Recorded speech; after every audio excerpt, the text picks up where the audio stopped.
My role as a speech and language therapist is about assessing and managing or helping people with MS who have problems with their communication or their swallowing and eating and drinking.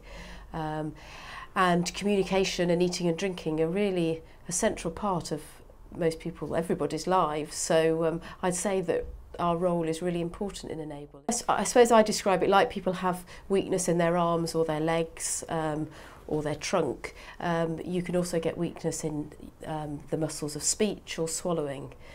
So it's the weakness in those muscles that can cause problems with speech and communication. So maybe slurring of the speech, or perhaps if you can't get enough breath support to get enough air to speak, that can be a problem.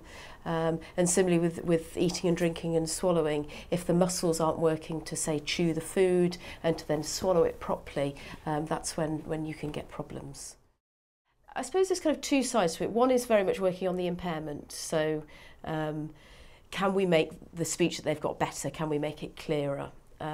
So it would be doing things like breath support exercises, trying to maintain strength of the articulator, so trying to make them a little bit stronger.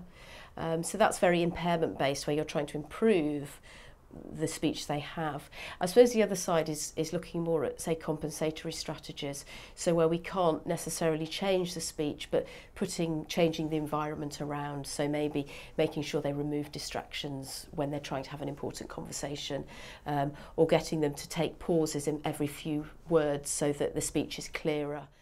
I think with lots of progressive degenerative conditions, people have good days and bad days, and if you see them on a good day, again, you can't always give them the right advice. Trying to get to them in time, really, that you can make a difference. For example, with swallowing is the obvious one. If you'll see somebody when they haven't had a relapse and they're managing fine, and it's very difficult then to advise them on what you can do to help. And then, of course, they have a relapse, and the challenge, I suppose, is being there in a timely fashion so that you can help them when they really need you to. Communication is something that we do all the time, from the moment we wake up to the moment we go to bed, and it's essential, really, obviously, for us to get our needs and our wants across, but also it's a very kind of social thing. We like to chat and communicate to friends. It helps us maintain relationships.